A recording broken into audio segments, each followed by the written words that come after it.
ایک پوائنٹ انہوں نے یہ بھی کہا کہ جناب اگر ہم جھوٹے نبی کے پیروکار ہوتے اور قادیانی جماعت جیسا کہ ہمارے مخالفین کہتے ہیں کہ وہ قادیانی جماعت جو ہے وہ جھوٹی ہے تو پھر ہم اتنی ترقی کیسے کرتے ہیں؟ وہ کہتے ہیں جی ہم تو دنیا کے کونوں تک پھیل گئے ہیں اور ہم تو بڑی خدمت کر رہے ہیں اسلام کی، انسانیت کی، تو ہم اتنی پوری دنیا میں کیسے پھیل گئے پھر ہم؟ پیغمبر اسلام صلی اللہ علیہ وسلم کے زمانے میں صحابہ کرام کی تعداد اور کافروں کی تعداد کا اگر تقابل کیا جائے، پوری دنیا کے کافروں کی تعداد زیادہ تھی، مسلمانوں کی تعداد کم تھی، تو پوری دنیا کو کفر ترقی پر تھا اور مسلمان جو ہے وہ ان کے مقابلے میں کم تھے، تو کیا کہا جائے گا کہ وہ کفر سچا تھا، اسلام والے غلط تھے؟ تو یہ معیار کیا ہوا؟ پھر آج اس وقت دیکھ لے کہ دنیا کے اندر اسی چینل کو ہی ہم دیکھ لیتے ہیں،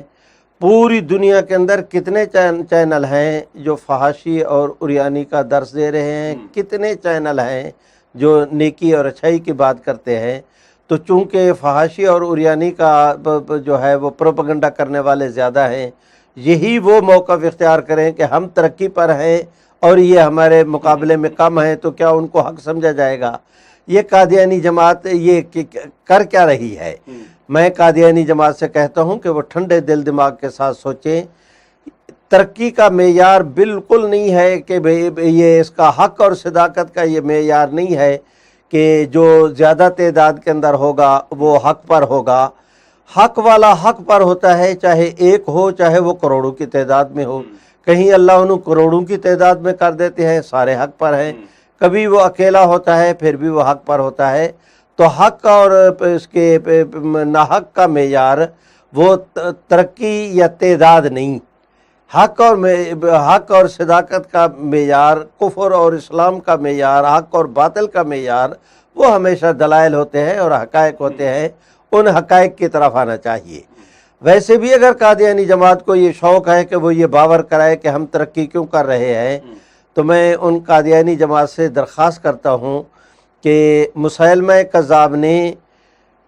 6 ہفتے کے اندر 1 لاکھ آدمی مسیلمہ کذاب کے ساتھ مل گیا تھا، یہ تاریخ بتاتی ہے۔ اس زمانے کی امہات الکتب جو ہیں تاریخ کے ابن اسیر وغیرہ، وہ یہ کہتے ہیں کہ مسیلمہ کذاب نے 6 ہفتوں کے اندر 1 لاکھ اس کی تعداد ہو گئی تھی۔ اس وقت صحابہ کرام کی تعداد 1,24,000 تھی، مسیلمہ کذاب کی 6 ہفتوں کے اندر اس کے ماننے والوں کی تعداد 1 لاکھ ہو گئی تھی۔ کیا مسیلمہ حق پر تھا؟ کوئی کرنے کی بات، یزید کے ساتھ آدمی زیادہ تھے، حسین کے ساتھ آدمی کم تھے، یہ معیار نہیں۔ ویسے بھی اگر قادیانی جماعت کو یہی معیار قائم کرنے کا شوق ہے تو جی بسم اللہ، آئیں اس کے اوپر بھی ہم بات کر لیتے ہیں کہ ان کی کتنی ترقی ہو رہی ہے۔ ایک وقت تھا کہ قادیانی جماعت وہ اپنے قادیان کو دارالامان کہتی تھی، پھر وقت آیا کہ چوروں کی طرح ان کے جماعت کے خلیفہ کو برقع پہن کر وہاں سے جو ہے وہ اپنا قادیان کو چھوڑنا پڑا، اور ایسے طور پر چھوڑا کہ مرزا محمود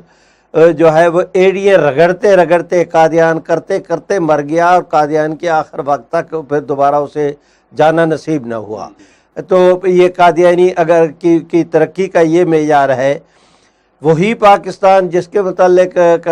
جو ہے ایک یہ ماحول تھا کہ ختم نبوت کے اگر کوئی بات کرتا تھا تو اس کے اوپر کیس بنتے تھے، اب یہ وقت ہے کہ ہمارے ملک کا صدر اور پرائم منسٹر صدارت اور وزارت کی کرسی پر نہیں بیٹھ سکتے جب تک کہ رحمت عالم کی ختم نبوت کا اعلان اور اقرار نہ کرے۔ تو ترقی ان کو ہو رہی ہے، وہ کہتے ہیں کہ قدم جو ہیں وہ اپنا جاپان کے بڑھ رہے ہیں، اور جو ہے وہ ترقی ہٹلر، ان کو سوچ لینا چاہیے کہ وہ سوالات کس قسم کے کر رہے ہیں۔ میں قادیانیوں سے درخواست کرتا ہوں کہ اگر تم نے ترقی دیکھنی ہے تو یہی پاکستان، جس پاکستان میں ظفر چودھری کے زمانے میں ہمارے جو ہے وہ اپنا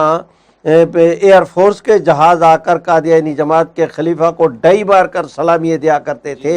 آج اس ملک میں قادیانی جماعت کے سربراہ کو قدم رکھنے کی جرت نہیں۔ اگر ہے ہمت تو چیلنج کو قبول کرے، پاکستان میں آ کر دکھائے۔ اس طرح کی ترقی ہوتی رہی تو انشاءاللہ وقت آئے گا کہ 2-4 سال کے بعد اب تمہارے شہر کا نام بھی بدلا ہے، اب تمہارے شہر کا نام بدلا ہے، ترقی تمہاری کا یہی معیار رہا تو انشاءاللہ وقت آئے گا کہ تمہارا نشان بھی ختم ہوگا۔